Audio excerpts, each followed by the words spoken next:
Hello, everyone, and welcome to Creative Live. Welcome to Creative Live TV. Welcome to our podcast, We Are Photographers.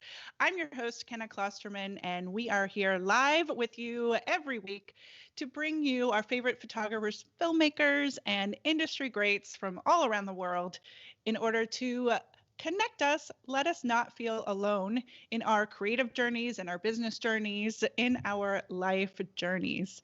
And so if you are tuning in live right now, we always love to get your shout outs in. So let us know where it is that you are tuning in from. If you're watching on creativelive.com/TV, you can click on the join chat icon there. We're checking that first, but we're also seeing what you are saying on social media, whether that's Facebook, Twitter, YouTube. So get those shout outs in. Let us know where you're tuning in from, and it's going to be a great time today because we have Mr. Gavin Hoey joining us for the very first time on Creative Live, all the way from the UK. And Gavin Hoey, you might best know him from Adorama TV and his own YouTube channel. He has been doing photography, videos, and tutorials for probably the longest of maybe anybody. And I say that because he was a very early adopter. And he, again, has helped grow Adorama to 1 million people following on YouTube. He is on there every other week creating videos. And if you go and you look at the comments on his videos, he's just beloved by so many people all over the world for his amazing style of teaching. He is also an Olympus ambassador, Olympus UK ambassador, and I'm just excited to have him here to join us, and you guys are as well. So please help me welcome Gavin Hoey. Hey, Kenna, how you doing?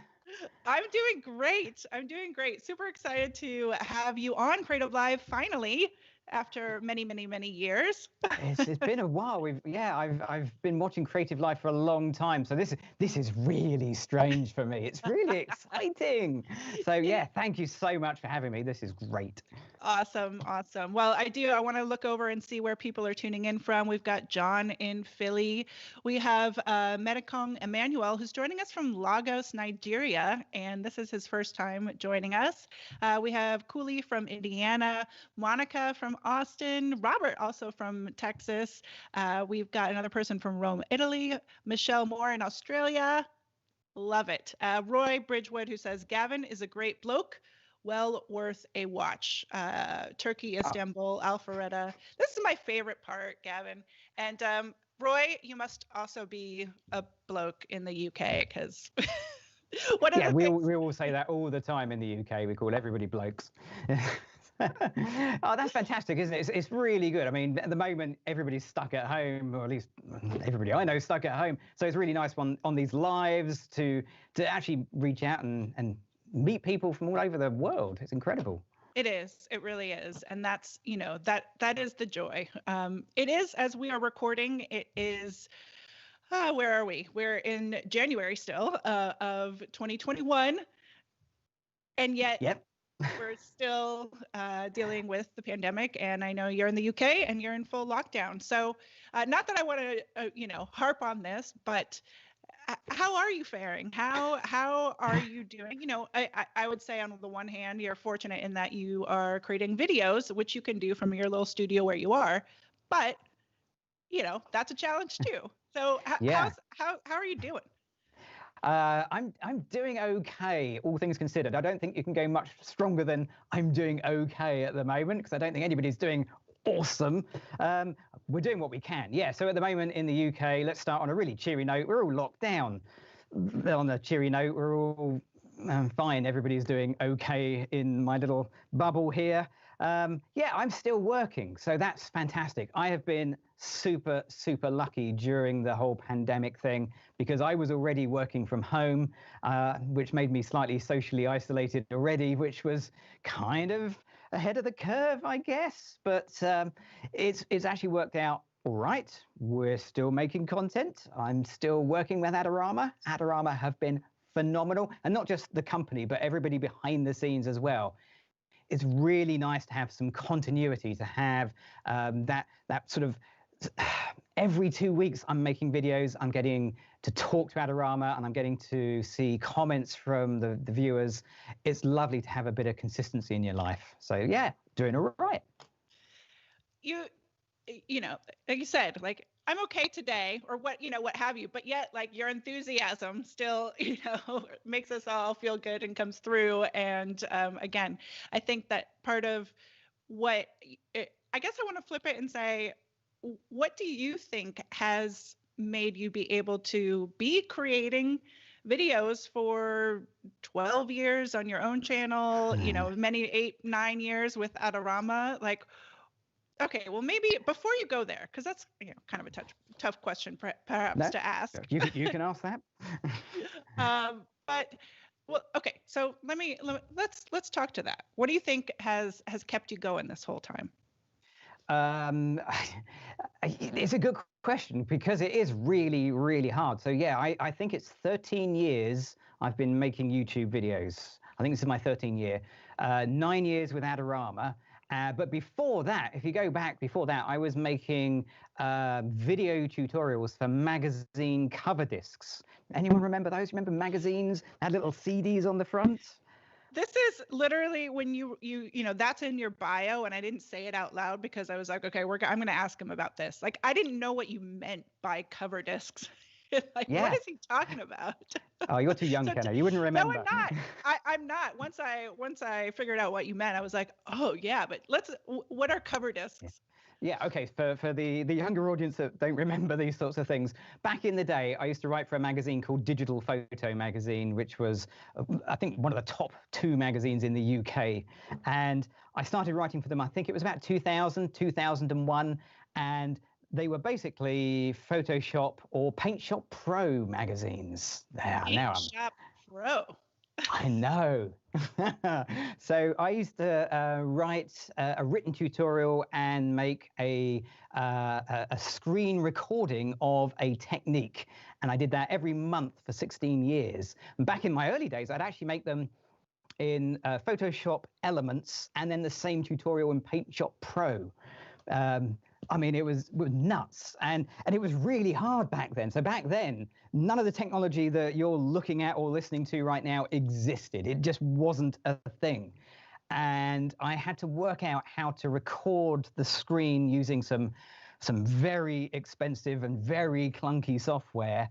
And I could only record 1 minute at a time before I had to stop, render it, and start again, because back then the computers just couldn't handle that much data.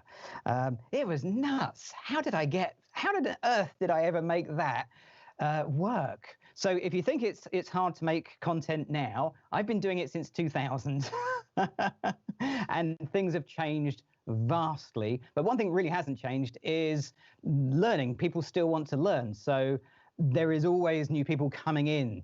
It was really lovely. Back in the early days of the magazines, oh, it was so much better. You could write the same article every 3 years on rotation, pretty much. And the reason for that is readership. People would read the magazine for 3 years and then, not subscribe. You can't really do that with the internet. People don't not subscribe to YouTube. So yeah, it's tough, but yeah, I love it. I guess I can keep coming up with content because I enjoy doing it, to answer your original question. I mean, but that's the thing is, I mean, first of all, that's like incredible longevity. And it is funny to think that, that how the technology has traveled so far. And especially this year, I mean, so many people are now going, live streaming, not just not just putting out YouTube videos that are pre-recorded, but going back to, I mean, how are you, okay, so before it was like every 3 years you could utilize the same thing. What's your process in terms of coming up with new content on the regular? Yeah, it's not easy. It really isn't. And you think, well, one video every 2 weeks and they're only 10-minute videos. How hard could that be?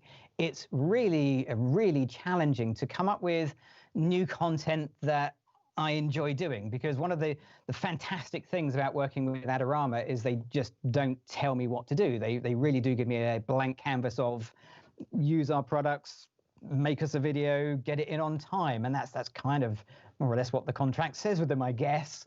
And it can be difficult to come up with ideas, but by and large, the easiest way I found over the years is to do something that you enjoy doing. So every video I make, I've enjoyed doing and I've wanted to do. It's not something that's been forced. It's not something that I've had to do.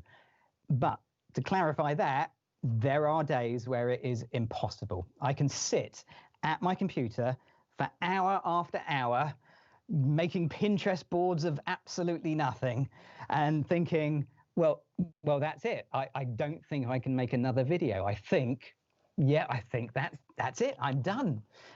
And then you kind of step away and you sort of come back to it and yeah, you know, the deadline looms.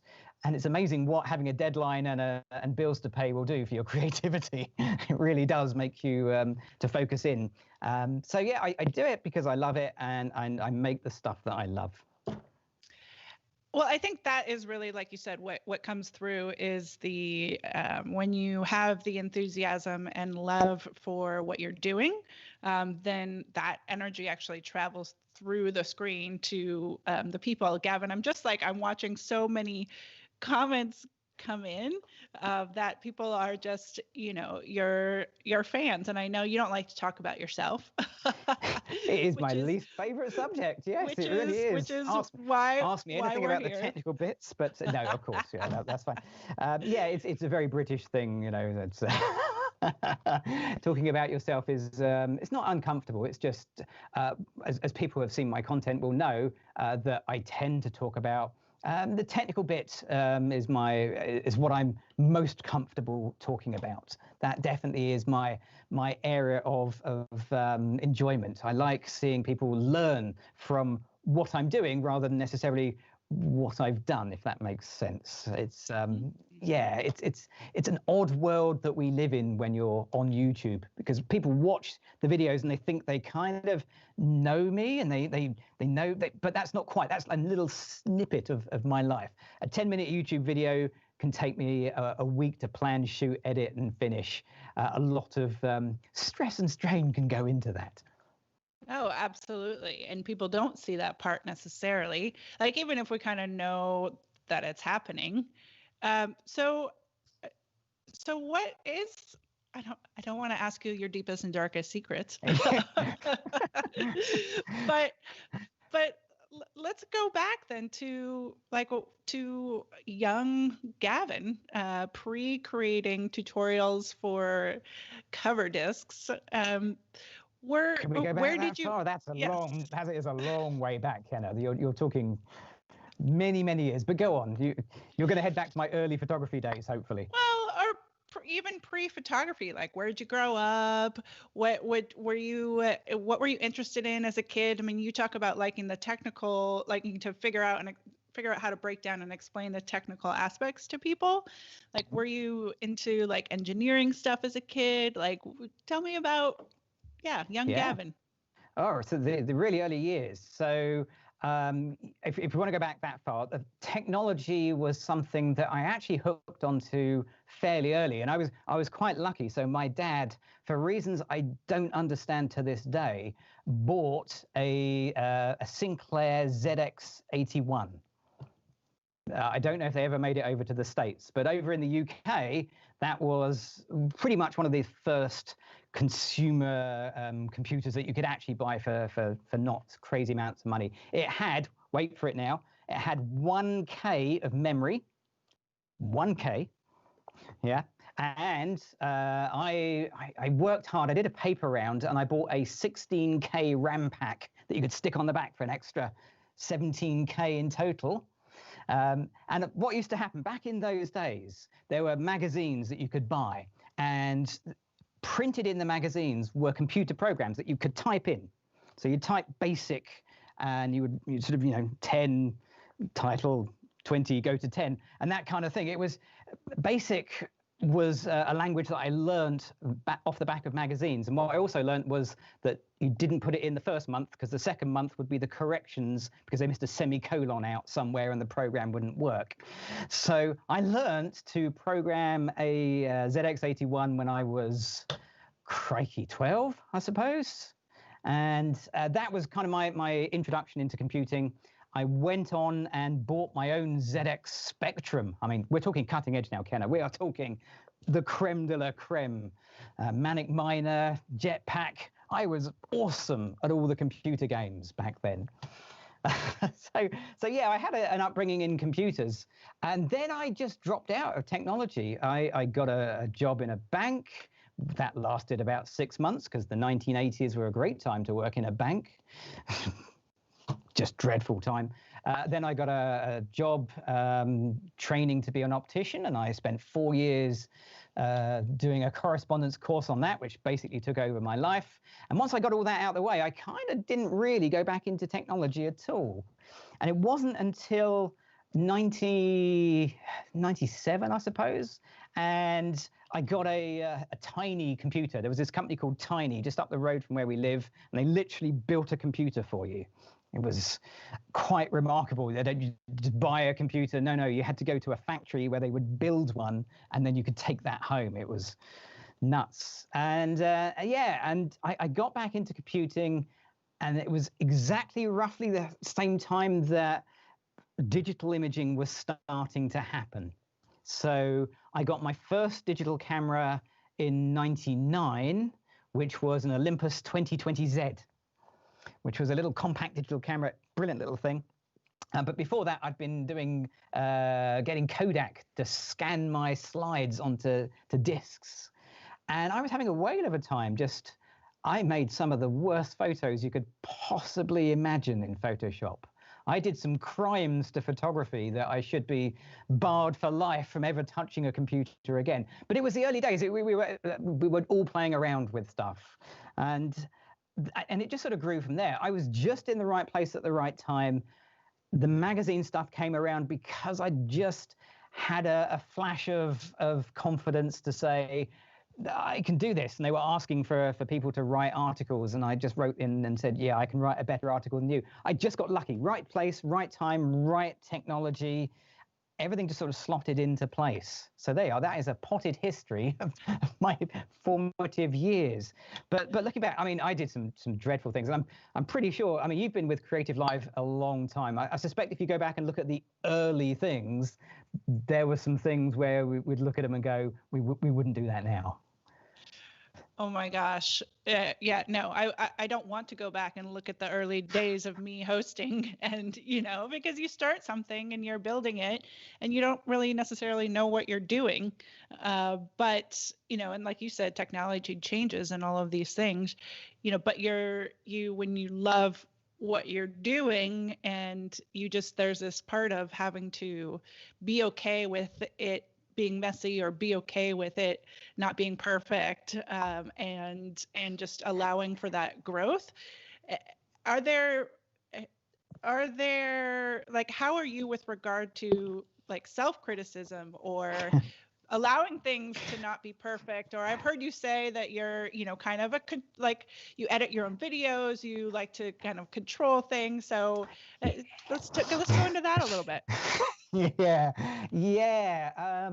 I am a control freak about the video content, because I'm perhaps not very good at delegating. Well, I'm not very good at delegating. I know that for sure.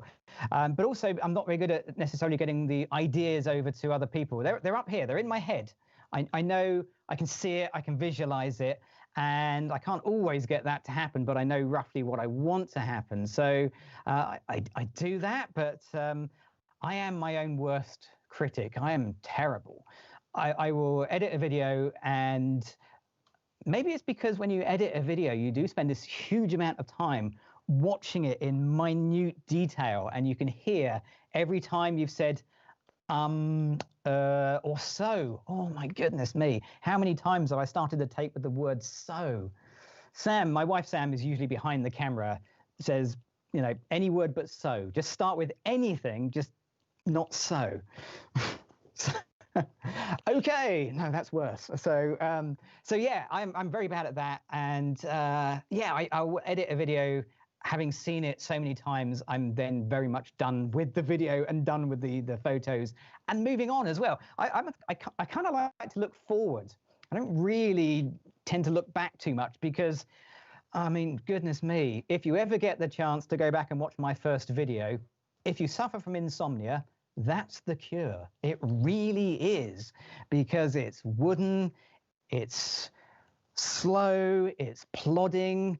I mean, I've got less gray hair, so that is a bonus, but that's pretty much the only good thing about it. Do you remember what the content was of that first video? And because this now has, you know, this has how many views? 1.5 million, 2 million views, or what was the content of that first one? My very first video was actually a studio, that's not the right word, but it was a studio-based video. It was actually at the back of my house in my conservatory, and we put a white sheet up, complete with creases and everything. I mean, it was terrible. And it was my daughter, who, my daughter now, bearing in mind she's, well, she's in her 20s and she works for Canon. Back then, she's a little tiny little child throwing plastic balls at my head. So it was how to photograph children to get this sort of creative portraits of children. And yeah, and it came about because of the magazine. So the magazine I was writing for, I'd written an article on how to merge images together. That was the basics of the article. And it was how to take 3 images of a child throwing a ball at your head and making a triptych of the same and just merging it together. Nothing complicated. And at that time, I was getting frustrated with the magazine because they weren't pushing forward. It was the same old, same old. And I said, look, I'm going to make a video of me shooting the photos for the magazine. And I didn't tell the magazine, I just did it. And back then, I filmed it on a camera that had a tape.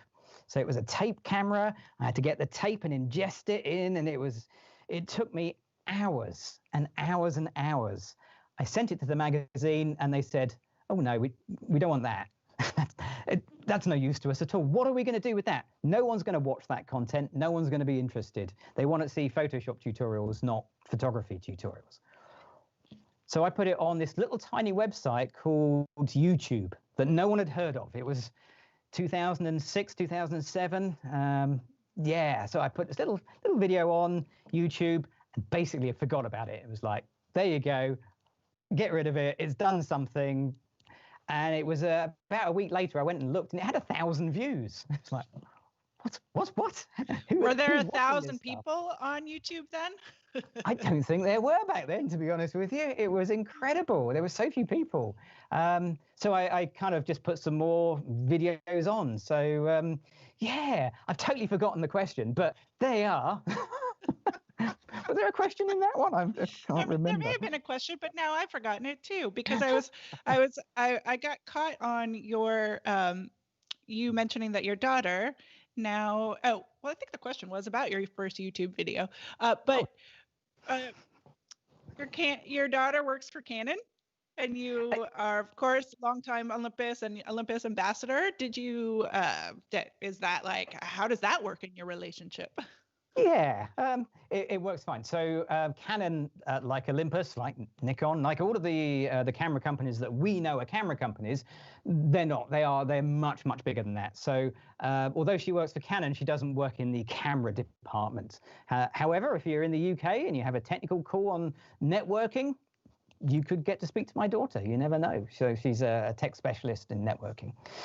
So it doesn't really cause any problems. But yeah, I am an Olympus ambassador, but that doesn't mean to say that I'm not embracing of other cameras. I mean, over the years, I've used everything. I started with a Praktica. I then moved on to a Minolta. Then I had an Olympus, and then a Fuji, and then a Canon, quite a lot of Canons, and then Olympus again. So you use the tools that are right for you as a photographer. So as I've gone through my photography from way back to my darkroom days, I've used whatever I could afford that did the job that I needed it to do. At the moment, that's Olympus. And I think that's, I mean, thank you for saying all that, because we even though you and I are both in the business of educating people, of allowing them to understand tools or what have you, but then it's also we also like to talk about, it's not about the gear, it's about you, the human, and what you're able to put out there in the world, and take what's in your mind or your body, and get it out there. And I think I've just been asking people online, what is it that you love most about? Because we've got a lot of Gavin fans tuning in, and so what is it that you love about Gavin's teaching style? And so Gavin enjoys what he's doing, and it's so very authentic. I appreciate that he doesn't go into gear wars with a lot of expensive products. Instead, you show how to make great pictures with creativity and good ideas. So again, like coming back to that, it's more about, like you said, finding the tools that work for you in the moment and now. Yeah, What do absolutely. you?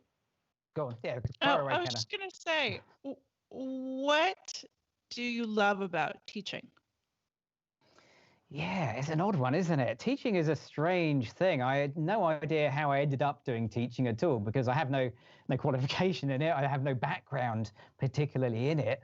I think probably the thing I enjoy most is seeing those little light bulb moments where we're all learning. I'm constantly learning. I haven't stopped learning. The minute I stop learning, I probably will stop educating, because that's enjoyable. It's good fun. Passing that on to somebody else is just the most wonderful thing. Seeing the enthusiasm that I have for the photography or whatever it is I'm teaching, seeing that get absorbed by other people, seeing people take the ideas and reproducing them. So I get an awful lot of people sending me pictures that are very, very similar to what I've done, which is great, because that does two things. First of all, that means that actually what I did actually worked, which is kind of nice to know, because when you're sitting here, I'm in my small home studio, I know it worked here, but you're never really sure it's going to work for other people. And then secondly, it means that what I told them is actually understandable. What I told them, that sounds really egotistical. What I said, I'm telling you how to do this. What the advice I passed on was actually usable, and that people could understand that, use it. But what I really enjoy, the things that really get me excited, is when people take the idea that I've done and then twist it somehow. So they will add their own unique spin. So a lot of the times that's down to what you have. So I'm super lucky. I've got a small home studio. It's at the end of my garden. It's available to me 24/7. Not that many people have such a luxury. You have to make the most of what you have. And if you can do that, if you can take somebody else's idea and say, okay, I like bits of that, but I'm going to have to modify it and use it in my own situation, then that is definitely the way you grow as a photographer. Not just making an exact carbon copy, but something that is different. Sometimes they don't go so well. Other times they're absolutely brilliant. And I sit there and look at them and think, damn, why didn't I think of that? And that's just wonderful. That's the best thing ever. Sometimes there have been occasions where I've looked at them and thought, there's another tutorial in that, actually, which is kind of nice as well, because then that sends me down a path of something that I hadn't necessarily considered. So the thing I love about teaching is just watching people enjoy it, and then watching people use that knowledge to get their own enjoyment out of it. And that's just priceless. It really is. And I think, I mean, I can only imagine that would be sort of what has kept you going, because, now with technology, you are able to get that feedback. What I sound like so old with technology. Oh, we are old. Yeah. Yes, but you are able to get feedback from people in a way, more and more so, and I feel like that that is what keeps you going. Yeah, absolutely. You can actually meet, or virtually, the people who inspire you, and put your work in front of them. I mean, to be fair, if I sat and answered all of the questions that came in, I wouldn't actually get any work done, which is really frustrating because you want to, but you just can't. But at least you can put it out there. You can put it out to an audience that's wider than the group of people that you would normally meet and sort of discuss your photography with. So my early photography, I joined a camera club very, very early on in my photography. And what I found very quickly is that the camera club was a very closed shop of ideas. So people would be extremely good at a very small area of photography within that club. So you just ended up repeating the same stuff that other people had done. With the internet, obviously, everything is available to you and more. It's just nuts the amount of stuff that you can see and create and learn from. So the pool of knowledge is much, much broader. Although there is something quite nice about having that small group as well. At the moment, camera clubs aren't happening. I've done a lot of camera club talks, training, education. I've visited many, many camera clubs, and I think we need that as photographers. We also need the little groups as well as the big stuff. Sure, it's that combination of not just also in normal times, in non-pandemic times, having the online connections and also having those in-person connections as well. Whether that's going on photo walks, in-person classes, et cetera, et cetera. What is the thing you least enjoy about teaching? Oh, least enjoy it. Yeah, there are some drawbacks to it. I guess the trickiest thing, if you're gonna teach, there's a couple of things that you need to do, and I learned some things the hard way along the line. So the thing I least enjoy is being wrong, and yeah, and it's happened. So back in the early days, so. I'm trying to think how long ago it was. It's got to be really early YouTube days. I made a video tutorial, and it was a real learning experience. I made a tutorial about how to make a clean white background in the studio. Okay, bread and butter stuff. Long before I saw the CreativeLive and Zach Arias class, which was just mind-blowing. I mean, that was crazy. So way before that. And I remember, and I can't remember where I got the information from, but at some point I was told that to get a pure white background, you just overexpose it by 2 stops. Blah, blah, blah, blah, blah, that job done. So, and technically that works, but it doesn't work. And that's what I didn't do. I made a video saying, okay, you want a pure white background, you just overexpose it by 2 stops, and it worked. And I had this message on a comment left on the video by a guy called Frank Dorhoff, that you might know the name. Yeah, I didn't know the name at the time. So Frank, bless him, very, very politely left a message saying, lovely video, but you're wrong. That's not right. You really should have done it properly, exposed for the back of the head and exposed for the background, and made sure that it is at least equal or more. And I didn't. And I remember seeing that comment and thinking, who is this guy? Who is this guy telling me that I'm doing? What does he know? And I was going to write back, and I hope I didn't, I might have done, a rude comment saying, oh, I think I know better. I didn't. I went away and I thought about it, and I realized he was right. He was absolutely spot on. The information that I'd given was wrong. It was fundamentally wrong. And people had watched it, and people, had learned from that, and they'd learned wrong. That was painful. I learned that was not a good thing to do. So now, whenever I'm doing a tutorial, if it's not something that I'm 100% confident about, and I'm not confident about anything, so that means everything I do, I will practice and check and double check and triple check. So I'll go through it. Does it work? I will be the model. I will stand here and I will take the photos. I will delete them immediately because nobody needs to see those. But I'll make sure it works. I'll make sure that the technique is doable with the equipment that I say it is, and that it doesn't need a massive amount of Photoshop to get to the end result, that what I'm teaching is actually accurate. So the thing I hate most is me getting it wrong, followed immediately by everybody else that gets it wrong. So I watch quite a few videos on YouTube, and occasionally I see things that aren't quite right. And One day, I will make a fake YouTube account where I can leave some actual comments. You could have done that long ago. I could, but it's not really me. But yes, I'm No, more a it's not. shout at the keyboard person rather than hammer away at the keyboard, I think is probably fair to say. But yeah, getting it wrong. Oh. Yeah, which is respectable. But maybe there was, thanks to Frank, maybe there is a lesson in, how you approach things differently moving forward. Did you, in that specific instance, did you go back and make another video and be like, yes, I was wrong?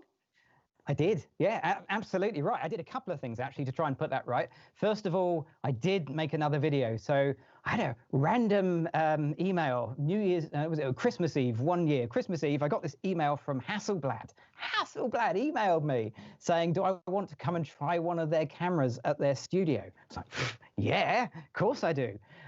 So I thought, well, there's no better place to put it right than Hasselblad. So I'm standing there with a £30,000 camera and making a video that put it right. So I did that and made a video, and I went into the comments and sort of pointed people from the wrong video to the right video just to say, go watch this video. And then I got kind of lucky in some respects, or maybe. I was in Florida. I won a competition that Adobe set up called the Next Photoshop Evangelist in 2011. So I was lucky enough to win the prize, which was to go and speak at Photoshop World on the Adobe stand. Brilliant, fantastic couple of days. At the end of the show, they had a wrap party for all of the presenters. And I was invited to this wrap party by the lady from Adobe who was looking after me. She said, oh, do you want to come up? Everyone's going to be there. I ran up the stairs, I was there, and I had no idea who half these people were, but in the corner was Frank. So Frank was sat there. So he was chatting away. I mean, Frank is a star. He really is. And at the end of it, we had to go. And I said, I've just got to interrupt Frank and just say, you've no idea who I am. But some years ago, you wrote a comment that changed my philosophy. So thank you very much. You were right. So I got to apologize to Frank, which I think is pretty good. I think that's really cool. Did he remember? Did he remember putting that comment? No, he didn't remember. Didn't remember at all. I'm sure he'd written that comment on a lot of other people's videos as well. No, he didn't. But he was extremely polite. I want to talk about confidence. You mentioned that if you aren't inherently confident in something, which you've learned that we all make mistakes. Putting something out there in public when you're wrong, that definitely makes you question things. We've all done it, but why do you think you're not? Why do you say you're not confident? Because I'm a photographer, and I think we're all inherently unconfident. It seems to be a fairly common trait amongst photographers. I don't know. It's not that I'm not confident. It's just that I'm my worst critic. So I'm confident in what I'm teaching. I'm confident in the technical bit. That bit, completely confident in. Not a problem. I think it's more the aesthetic side of things. I think maybe if you're trained in the arts, if you have an art background, if you understand what makes good art, then maybe you could become more confident in that. Where I'm not confident is that because, I don't know, I like some art. Don't like other stuff that people say that they like. I don't know why. So I think that's perhaps it. It's down to not having an innate knowledge. I couldn't draw you a picture. If you ask me to draw something, a stick man is the end of my drawing ability.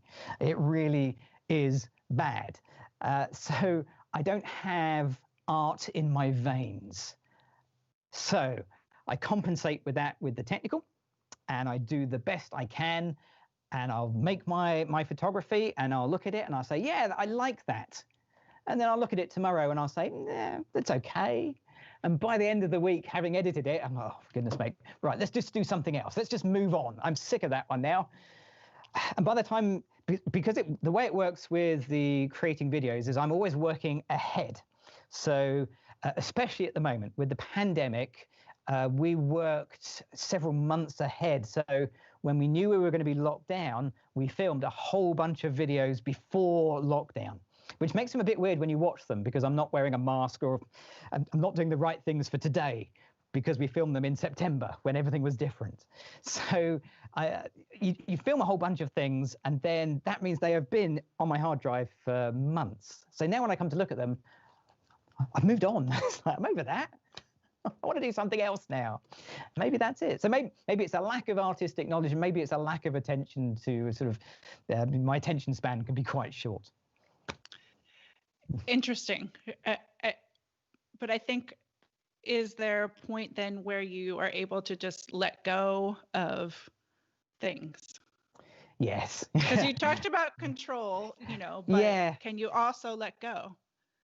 Yes, I mean, letting go in as much as once it's out there, it is out there, and you cannot take it back on the internet. So my magazine days, those got pulped, those have disappeared, those have been thrown away.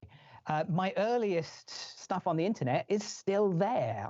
I'm not sure I can delete some of them because they were made for other people. So yeah, it's you have to let go, because otherwise you will just keep looking backwards. That's one of the reasons I can't go back and answer comments from videos from many years ago. It's partly I can't remember what I did. That's part of the problem, is I can't remember the nuance of why I did something.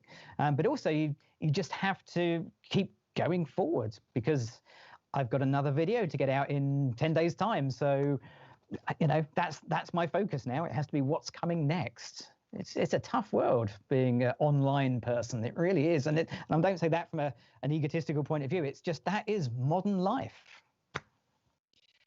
And I think a lot of people, you're either focused on the past, which might cause, certain types of stresses, or focused on the future, which also can cause anxiety. And do you experience anxiety?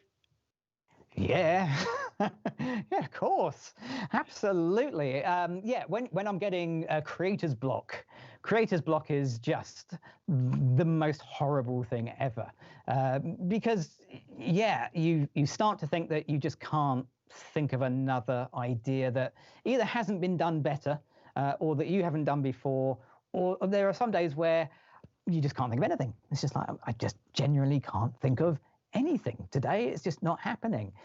So that really can make you anxious. I mean, I'm lucky that with my Adorama content, Adorama are great. They are flexible and adaptable, and they take a longer term view. So I know I'll be creating content for the next year for them, which is terrific. But other contracts, not so much. That is, yeah, and things come and things go. Yeah, you get anxious. Everybody gets anxious. If you're not getting anxious, you're probably not pushing yourself to the maximum, because that means you're maybe freewheeling it a bit. I think a little bit of anxious and a little bit of stress and a little bit of worry, certainly from my experience, have pushed me to make some of my best content when I've been up against the wall slightly. And at the time, it's not always obvious that that's going to be the good stuff. At the time, you can think, yeah, that was a little bit forced. It was not quite what I wanted. Sometimes it's the ones where I haven't overworked the idea. Maybe that's it. Maybe it's a quick case of not overworking it. But yeah, a little bit of anxiety. It's okay. I don't get hugely stressed. I try not to get hugely stressed. My wife Sam might disagree. Well, I think there's a difference between stress and anxiety, but I'm curious, like, if what you obviously you push through that to continue to be that creative, and like, it's one thing to be aware of, I've got this creative block, I like see that, but the thing I think that then leads to stress is when you can't push through that anxiety that you might be experiencing in the moment. Like, do you have things that Gavin Hoey does to sort of shake off the anxiety? No, not really. Keep going, keep going, and keep going. Yeah, I don't really have a strategy. I mean, I've taken up running during the pandemic. That's something. So pre-pandemic, I used to say to Sam that I came up with my best ideas when I was at the gym. Actually, I was in the jacuzzi, but you don't want to imagine that. That's an image you do not want to think about. And I think maybe that's just because when you're switched off from technology. And yeah, so now I go out for a run in the mornings. That's kind of good to do. But no, I think really for me personally, the way I get through it is just to keep going forward and I create some really bad stuff. I mean, I've taken some photos where ideas are very much in their early stage, and you look at them and you think, this is never, ever going to become a usable image in any way, shape or form. But often, if you keep going, if you step back, have a break, come back to it, have a cup of tea, come back in, the ideas can evolve a little bit. So keep going forwards, keep trying ideas. One of the tips I learned from a fellow photographer many years ago, which is just the best bit of advice I can give other photographers, which is if it doesn't work, don't show anyone. I mean, you don't have to show everybody everything. You don't have to put every piece of work that you ever created online. Just try and show your best stuff. If you're going to have to show something, make it as good as it can be. Often the idea can be good at the time, and then you can come back to it later, a year later, 2 years later, and refine it further. So just keep going forwards. That's my technique. Well, I think it's interesting because I'm just, again, looking at comments coming through, and Marius Volden has actually said, this came in when we were talking about confidence. The only thing I've been saying for years is that Gavin's got to work on his self-confidence and learn that us fans want to see everything that he thinks is trash, so that we can, one, learn that he isn't perfect, and two, simply learn from mistakes.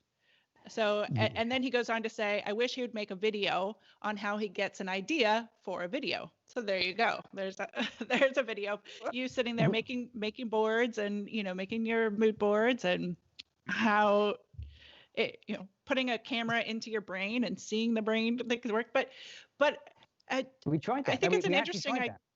Yeah, we did that. So Adorama are great. They are very laid back, but occasionally they give us some direction. And a couple of years ago, they said, okay, well, we want to try a slightly different direction. And I pitched an idea to them, which was I would break down one of our shoots into 3 component parts. So the planning, the practice, and then the actual shoot. And I'd make each one a separate video to go through the stages.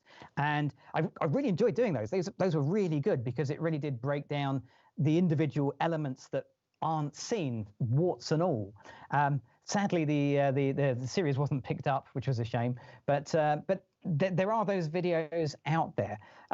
People tell me I should make an outtakes video, but really, I mean, there's not enough hours in the day. You would just there's so many outtakes and mistakes. But what I have done over the last few years, if you watch some of my current videos, you'll see me make not mistakes so much, because it's almost planned a little bit, because I want to show the build up of the shoot rather than just going in and saying, okay, here's the final image that I want to create. So I've got this wonderful idea. I'm going to create this image. I'm going to put a light here, click.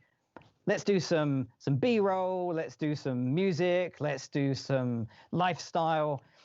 I don't do that. I like to go back and say, okay, here is where we're going to put the light. Here's why it doesn't work. Okay, we're going to make it a little bit better. We're going to change something. Okay, it's a little bit better. We're going to make it better still by putting a light in over here. Here's why that doesn't work. Let's move it around a little bit. So I quite enjoy building up the process from first principles to, not failure as such, but why you might want to try something a little bit more advanced than just putting a light down.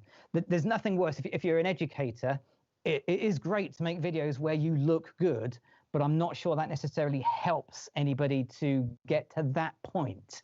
And there is room on the internet for both.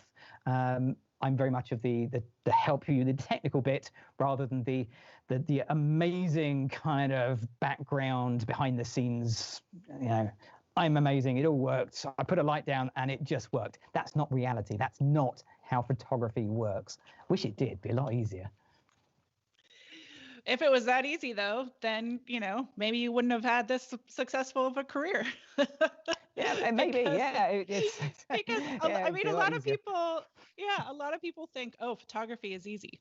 Like, and I remember a certain point in my years at CreativeLive where, you know, the more you learn, the more you realize how nuanced and complicated things can be. And so, you know, it's kind of this arc or what have you, but it's like, yeah, I remember a moment where it was like, photography is hard. It is, Can't and it's fun, isn't it? It's amazing when you start out. A lot of photographers start out with the notion that it's going to be easy because you can see it, it just happens. And I think the first steps are quite easy. You can pick up a camera now and just take pictures that are correctly exposed, in focus, and look good without any effort at all. I mean, that used to be a skill when I started in photography. Just getting them in focus was a skill. So we can all get on that ladder, but what becomes harder is when you start to refine what you want to know and you start to want to become a little bit better at it. And that's really where it gets exciting and challenging, because it starts with a fairly low plateau and then it sort of ramps up. It's really frustrating because you know what you want to do as a photographer. You've seen somebody do something, you think, I want to be as good as that person. And then you try and do it and you think, actually, that person's actually quite good. that's if you can set yourself that goal, if you can find a photographer that you think, I want to be as good as them, just try and do what they do. And you'll realize there is a lot of steps to get to that point, but you will get there. You just have to keep going forward. Well, it's funny what you were just talking about earlier about how you kind of break out and segment out videos and what have you. And then I was going to ask you, like, what do you think makes a good educator from a poor educator, a bad educator, or not, I don't know, not good and bad, but like, what are mistakes that you see other people making when it comes to YouTube videos that are, you know, trying to teach people things? Okay. Yeah. So, I mean, we've touched on the bad information being passed on without thought. I mean, go Google or go YouTube focal length, lens compression. that's a good one. Go have a look at videos on lens compression. You'll see a lot of videos about lens compression, which doesn't exist. It's subject to distance compression. So there's a lot of myths that we just pass on without necessarily thinking. So that's one thing. Other thing is just stuff that just doesn't necessarily work for the audience that you're talking to. So it's important to understand your audience. So my audience is going to be very different to some of the other people we've had on CreativeLive, because they're speaking at a different level. They're speaking to people that are in business and they need that business-based photography advice, or they're speaking specifically to sports photographers where they need something that is very, very specific to that niche. My audience, I know, my audience are people who are enjoy their photography either as a hobby, or they are a serious hobbyist, or they're maybe just starting in the world of professional photography, but they're not at that kind of level yet. So I know my audience really well, and I try and tailor my content to them. So it's not so much that there is bad education out there. It's more a case of you getting the right education for where you are or where you're going. So I could go and watch a video. There's a great guy in the UK, Wayne Johns, who does the most beautiful high-end fashion portraits. Lovely bloke. We get on really well. We are in different worlds. We are in completely different worlds, and yet we're teaching roughly the same thing. So you can go and talk to two different photographers and get two different experiences. The key is discovering who works for you. So it's not that they're necessarily bad educators, I'm sure there are. It's just picking the ones that are right for you at your current time. That's why CreativeLive has got so many courses, isn't it? I mean, if it was easy, you'd have one course on lighting, job done. There you go. We'd have a business course, and that would be, well, CreativeLive. You could take the rest of the year off, Ken. That would be it. No, that's precisely it. And when you do have to not only acknowledge who that person is that you're trying to speak to, and that's again, but stay true to that as well, and stay true to yourself.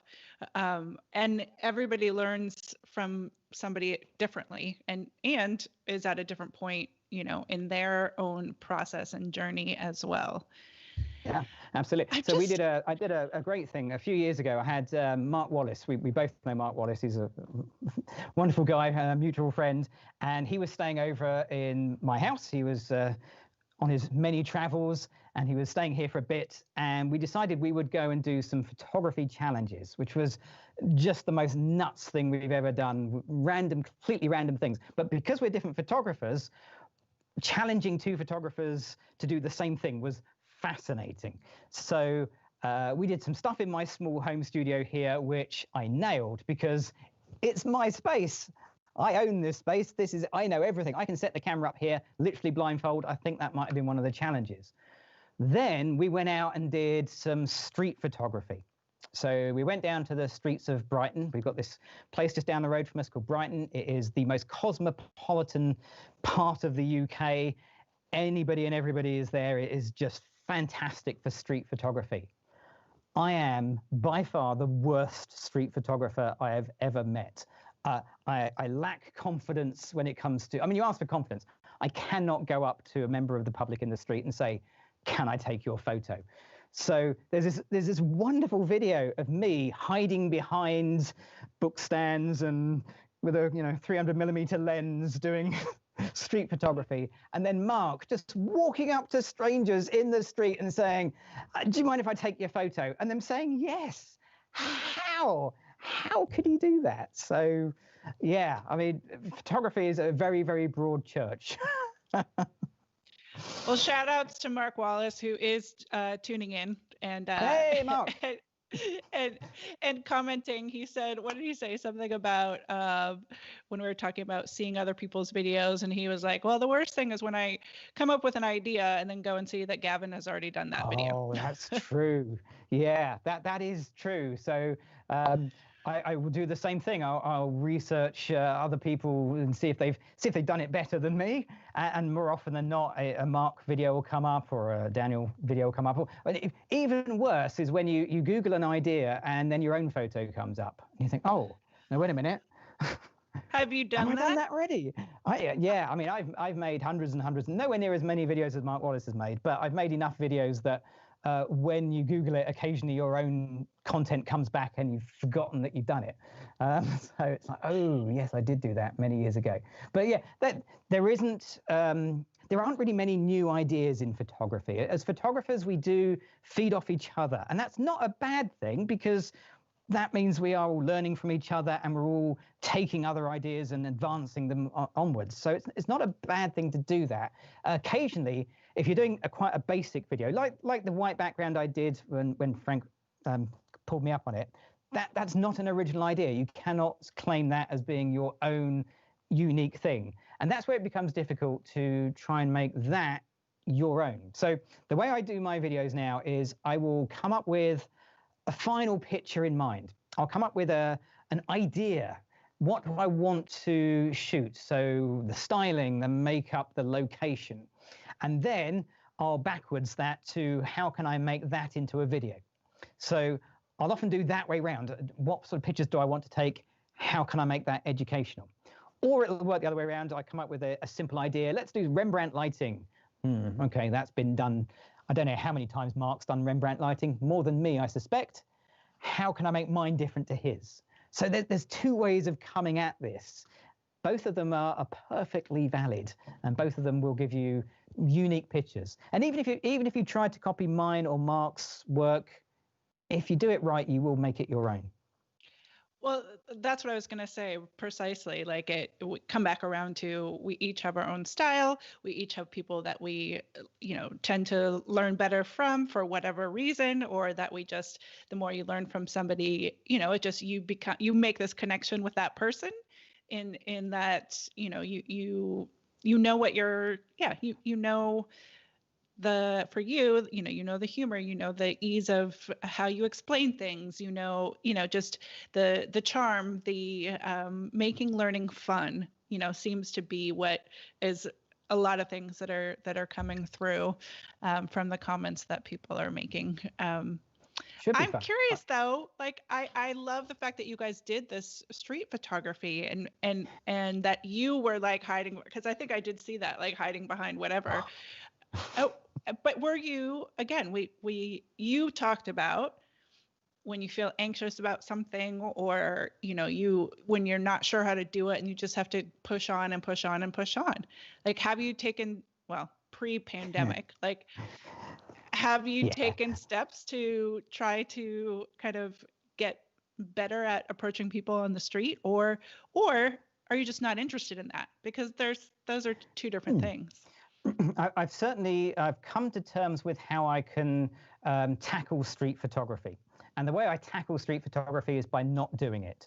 That's a perfect solution. That removes the stresses and strains of worrying about it. Now, I love street photography. I think there are some fantastic, candid street photographers, absolute admiration for their work. That's not me. It's just not me. So if I'm doing anything on location, I like to book the location. I'll pay for the location. I don't mind. I just want to have permission to be there. It's just my little comfort zone, especially when you're filming a video as well, because you see in the video the person with the camera. What you don't see is the person doing the filming and the audio and the bits that make you stand out in the middle of a street. So yeah, I'm not going to become a good street photographer. I know that. I accept that. I'm not going to become a landscape photographer or a wildlife photographer. I like being in the studio. I like the control that this gives me. That's what makes me happy. And if you're not happy in your photography, you're not doing it right. I think that's a beautiful place to end. If you're not happy in your photography, if you're not happy in life, in whatever it is, you're not doing it right. Figure, and you don't have to be. That's the thing. Like, we don't all have to be street photographers, landscape photographers, studio lighting photographers. 10 years ago, I came to CreativeLive thinking I had to know how to do studio lighting and I had to know how to do Photoshop in order to be a pro. 10 years later, two of the things I'm not very good at: studio lighting and Photoshop. But that's not my photography journey. Just like you said, your street photography is not your photography journey. And that's okay. And I think that's an important message. Yeah. If I had to go to Cuba, you would be the person I'd hire to take me there. That's it. You got to know your skills and your levels. I would love to take you to Cuba. You, me, Mark, let's do it.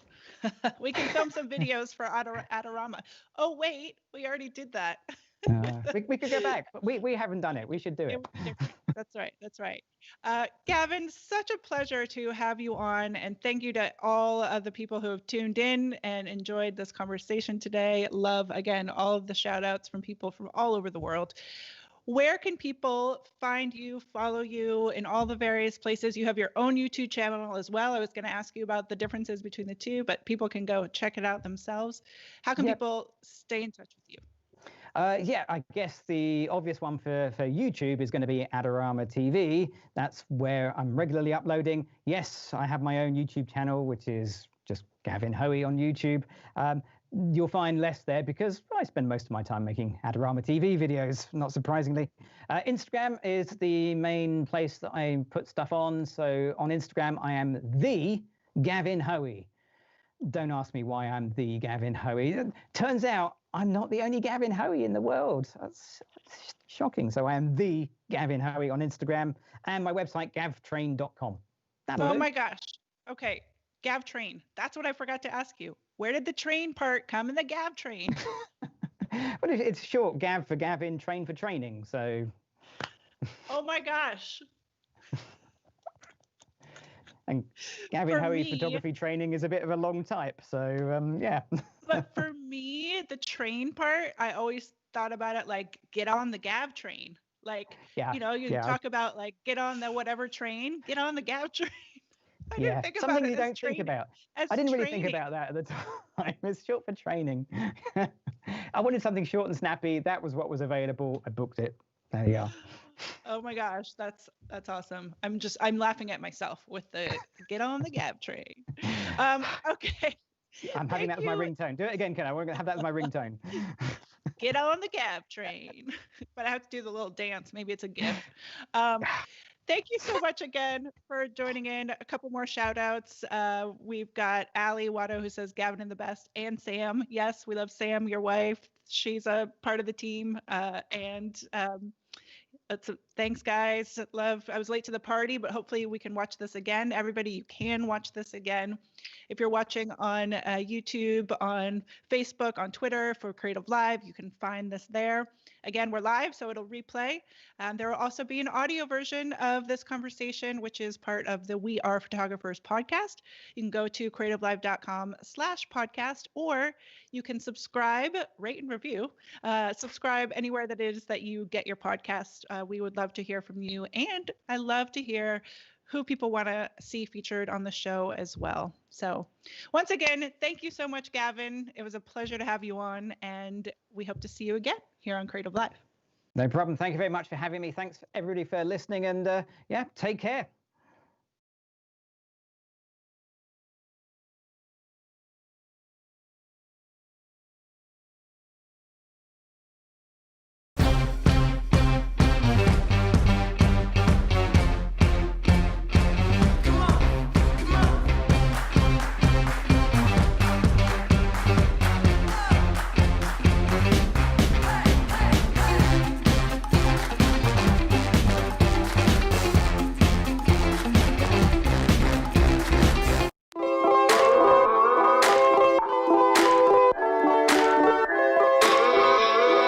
If you're feeling isolated and looking for creative connection, try tuning into creativelive.com/TV. That's where we've got a 24/7 live stream from the kitchen counters. I can do that backlit shot that I really like to do. From the studios and living rooms of many of the world's top creators, where we're doing musical performances, Q&As, cooking shows, virtual book tour events, drawing, spoken word poetry, and more. Life passed me by waiting for an invitation when the world is greater than my nation or my occupation. Be someone you've never been. You feel all that adrenaline, it's medicine. It actually helps me feel like my days are more purposeful. I hope that out of this deep pain will come some collective growth. Dive into Creative Live TV today.